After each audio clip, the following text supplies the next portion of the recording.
अस्सलामुअलैकुम। आज की वीडियो आपकी पसंद के मुताबिक बनाई जा रही है। आपने कहा था कि हम जब शायरी करें तो कैसे पता करें कि हमारा मिसरा किस बहर में है, क्या अरकान हैं उसके। तो आज की वीडियो में मैं आपको यही बताने जा रहा हूँ। चलिए वीडियो शुरू करते हैं।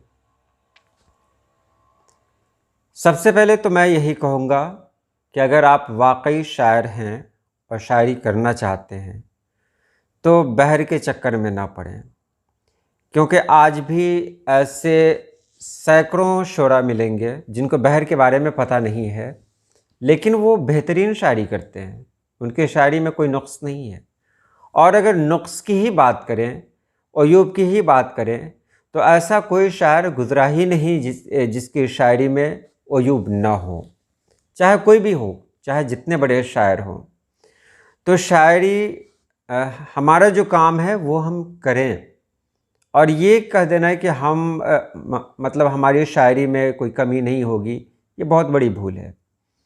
गलती सिर्फ एक ही ज़ात से नहीं होती है, वो है अल्लाह पाक।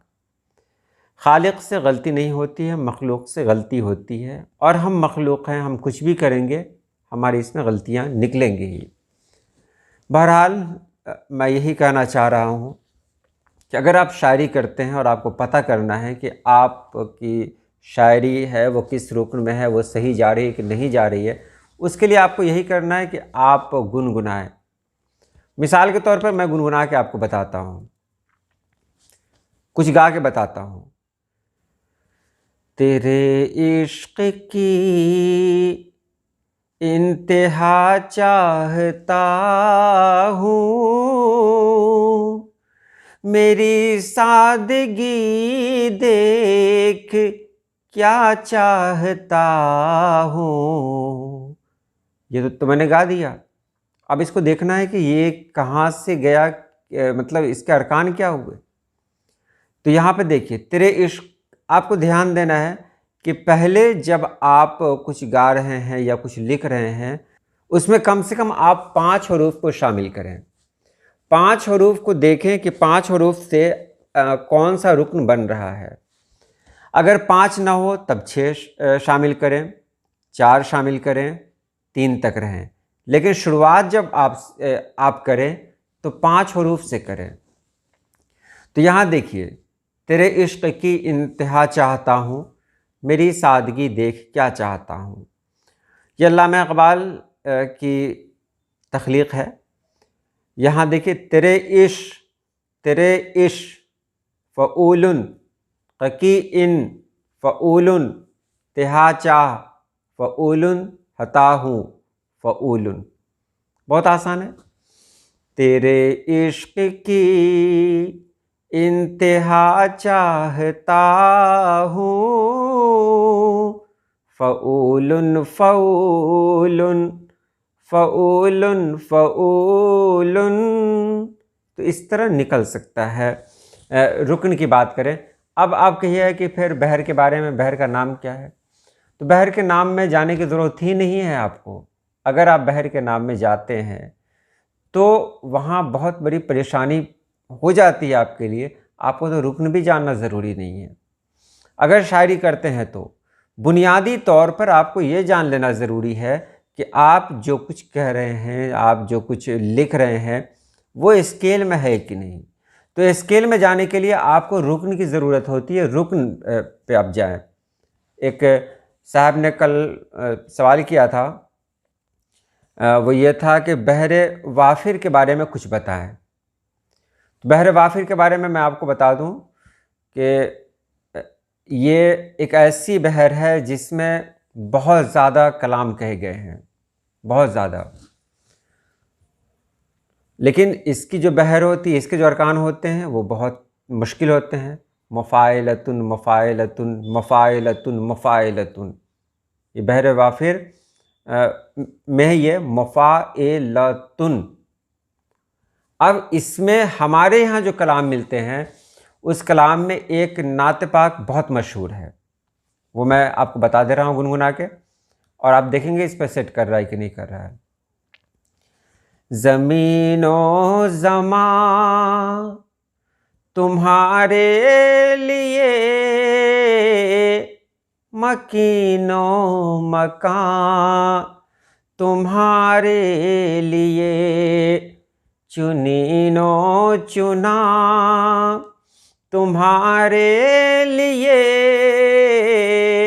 बने दो जहां, तुम्हारे लिए मुफ़ाइलतुन मुफ़ाइलतुन मुफ़ाइलतुन मुफ़ाइलतुन।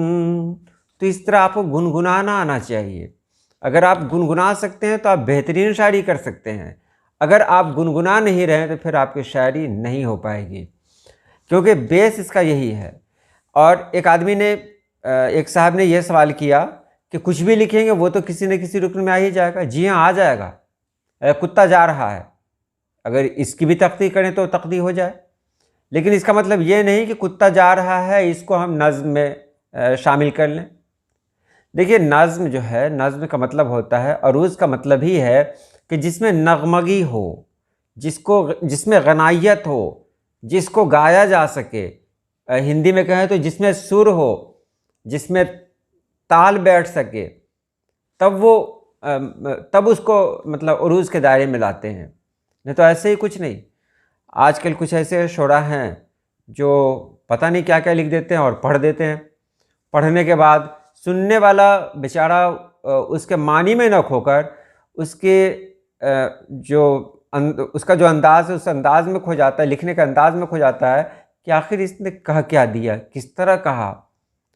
तो आपके अंदर आप ऐसी ही बहरी चुने जिसमें रवानी हो, जिसको आम लोग समझ सकें। अब मुफ़ाइलतुन, फ़ऊलुन, फ़ाइलुन, मुस्तफ़िलुन, चारों को एक बार ला दिया तो हो ही जाएगा। लेकिन अब आप इसी का इस्तेमाल कर रहे हैं, पहले मिसरे दूसरे मिसरे सब में कर रहे हैं और पाबंदी के साथ इसको निभा भी रहे हैं। चलिए, ये तो हो गया, आप कामयाब हैं। लेकिन यही जब सामीन के पास जाएगा आपका कलाम, क्या वो समझ पाएंगे? नहीं समझ पाएंगे। इसलिए फिर से मैं आपको कह रहा हूँ कि जब आप शायरी कर रहे हैं तो गुनगुनाइए। जब आप गुनगुनाएंगे तो बेहतर से बेहतर कर सकते हैं। जैसे देखिए, एक फिल्म का नगमा है, हमें जब से मोहब्बत हो गई है, ये दुनिया खूबसूरत हो गई है, हमें जब से मुफ़ाइलुन मोहब्बत हो मुफ़ाइलुन गई है फ़ऊलुन, ये दुनिया खू मुफ़ाइलुन बसूरत हो मुफ़ाइलुन गई है फ़ऊलुन। देख लिया आपने। अब गाकर जब हम गाएंगे तो वो इस तरह का रिदम बन जाता है कि आप खुद ब खुद उसके बारे में पता कर सकते हैं कि हम सही बोल रहे हैं कि नहीं, सही लिख रहे हैं कि नहीं, या सही गा रहे हैं कि नहीं गा रहे हैं। तो पहले अगर आपको प्रैक्टिस करनी है, अगर पहले आपको किसी चीज़ पर ध्यान देना है तो वो है अपने गाने पर, अपने तरन्नुम पर। तरन्नुम का मतलब ये नहीं होता है बहुत अच्छे ढंग से गाए, गुनगुनाने पर आपको ध्यान देना है। अगर आप बेहतर गुनगुना सकते हैं फिर आपको किसी पैर की ज़रूरत नहीं है, फिर आपको किसी रुकन को जानने की भी ज़रूरत नहीं है। क्या ज़रूरी है कि हम फ़ऊलुन ही कहें? हम सवालुन सवालुन भी कह देंगे, सवालुन सवालुन, फ़ऊलुन फ़ऊलुन, क्या ज़रूरी है उसी पर? तो अगर आप गुनगुना सकते हैं बेहतर, फिर आपको लिखने में कहीं से कोई परेशानी नहीं है। इसलिए मैं आपसे यही कहूँगा कि आप जब लिखने के लिए बैठें तो कभी भी बहर को जहन में ना लाएं। पहला मिसरा जो होता है वो इल्हामी होता है। ज़्यादा से ज़्यादा पढ़ें, सुने, सोशल मीडिया पर सुने, अच्छे शोरा को सुने, जो मुतबर शोरा है उनको सुने। सुनने के बाद उनका कोई ना कोई शेर ऐसा होगा जो आपके जहन में अचानक से कौंध जाएगा, और वो जब आपके जहन में जाएगा ना, आप उसी बहर का इस्तेमाल करें, उसी काफ़िया का इस्तेमाल करें, रदीफ़ को थोड़ी तब्दील कर दें, रदीफ़ में हेर फेर कर दें, उसके बाद आप लिखें तो आपकी शायरी खूबसूरत होगी। क्यों खूबसूरत होगी? क्योंकि ये ज़मीन जो बनी हुई है वो पहले किसी ने बना दी है। आपको पता है कि आपको किस बहर में किधर से किधर जाना है। तो मैं यही कहूँगा, आप पढ़ें, बड़े बड़े शुरा को पढ़ें और सुनें, गौर से सुनें। कोई ऐसा शेर होगा, कोई ऐसा मिसरा होगा जो सीधे सीधे आपके दिमाग में जाकर लग जाएगा, और जब वो लगेगा आप उसी के अंदाज में, उसी तर्ज पर, उसी बहर में, उसी वज़न में काफ़िया वही रखें और रदीफ़ में तब्दीली कर दें। एक बहुत ख़ास बात मैं आपको बता रहा हूँ कि अब की जो शायरी हो रही है ना, वो शायरी थोड़ी सी अलग हो रही है। जो पुराने शुरा हैं उनको उनसे माज़रत के साथ मैं कह रहा हूँ, लेकिन मैंने आज़माया है कि अब जो शायरी हो रही है ना, उसमें रदीफ़ बहुत लंबी होती है।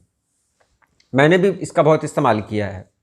तुझे एहसास ही क्या था बिछड़ने से ज़रा पहले, मैं कतरा था या दरिया था बिछड़ने से ज़रा पहले, फिर उसके बाद आँखों में कभी आंसू नहीं आए, बहुत तुमने रुलाया था बिछड़ने से ज़रा पहले। तो देखा, इसमें रदीफ़ जो मैंने इस्तेमाल की है वो बहुत लंबी है।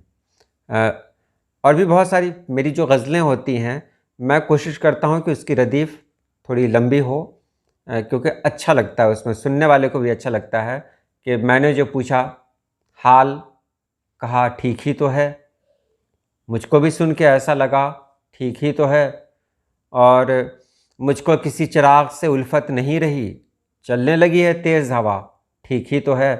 तो इस तरह जो रदीफ़ आप लंबी लेते हैं, बड़ी लेते हैं, कलाम की खूबसूरती बढ़ती है। ये मैं अपनी तरफ से कह रहा हूँ, ये कोई ऐसा कोई नुक्ता नहीं है, ये कोई क़ानून नहीं है, ये मैं कह रहा हूँ जो मैंने आज़माया है कि लोग किस तरह का कलाम पसंद करते हैं। तो मैं यही कहूँगा, जो ज़मीन बनी हुई है उसी ज़मीन पर लिखें, सोचें और सोचने के बाद गुनगुनाएं, गुनगुनाने के बाद तब लिखें, लिखने के बाद अपने उस्ताद ख़ुद बने, ख़ुद उसे चेक करें, एक बार नहीं 2 बार चेक करने के बाद फिर गुनगुनाएं। अगर सब कुछ सही है तो समझ लीजिए सही है। तो चलिए फिर मिलते हैं किसी नई वीडियो में। आज के लिए इतना ही। अल्लाह पाक आप सभी लोगों को खुश रखे, आबाद रखे। अल्लाह हाफिज़।